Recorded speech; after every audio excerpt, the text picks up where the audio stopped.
Hey guys, welcome back to the channel. If you have been following the tech industry recently, you'll be no stranger to the fact that layoffs are really happening left, right and center. And we are seeing so many companies laying off so many employees. Look at the data from the last couple of months, right? Over the last year, literally thousands, tens of thousands of tech workers have been laid off. And one of the biggest reasons for this is actually AI. In the last month, or this month I should say alone, we have seen all of these names laying off employees. Look, we've got names like Microsoft, Intel. We've got ByteDance. Last month we had TomTom, Rivian, so many companies, Bumble. So many big, even household names now laying off workers. And again, AI being one of the biggest reasons behind this. And one company which is really jumping to the trend of laying off workers is Intel. Now, we are now seeing Intel suggesting that they might be wanting to lay off 5,000 staff. They're looking to lose 5,000 staff.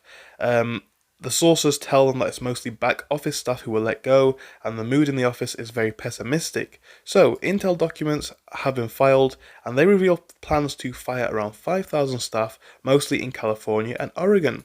The new CEO has warned Intel's in a bit of a bind. Its x86 dominance is fading, the company is nowhere in GPU, and the plan to offer foundry services to other chip design companies hasn't set the world on fire, so the layoffs are another step in its goal of cutting its headcount by 20% and ultimately reducing costs.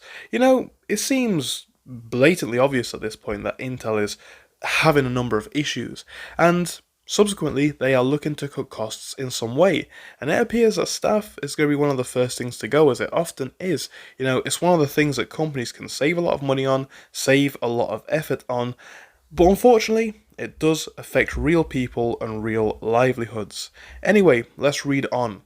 So, there are notices published in recent days showing that there are plans to cut nearly 2,000 layoffs in the Folsom and Santa Clara sites in California, and around 2,500 workers from Hillsboro and Aloha in Oregon.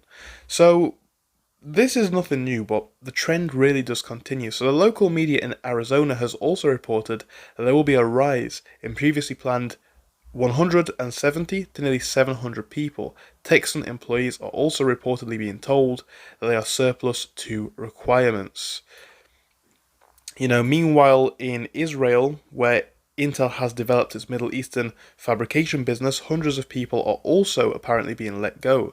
So the company are taking steps to become a leaner, faster, and more efficient company, as we've heard so many times, right? We hear this from a lot of these brands. However, the reality of this is that the latest headcount cuts mean that Intel has shed over 20,000 staff in a year, after it announced 16,000 reductions in August of 2024. Just have a think about the numbers here, guys, because we're dealing on an absolutely massive scale. This is not a small amount of layoffs over the last 2 years. Well over 30,000 people losing their jobs.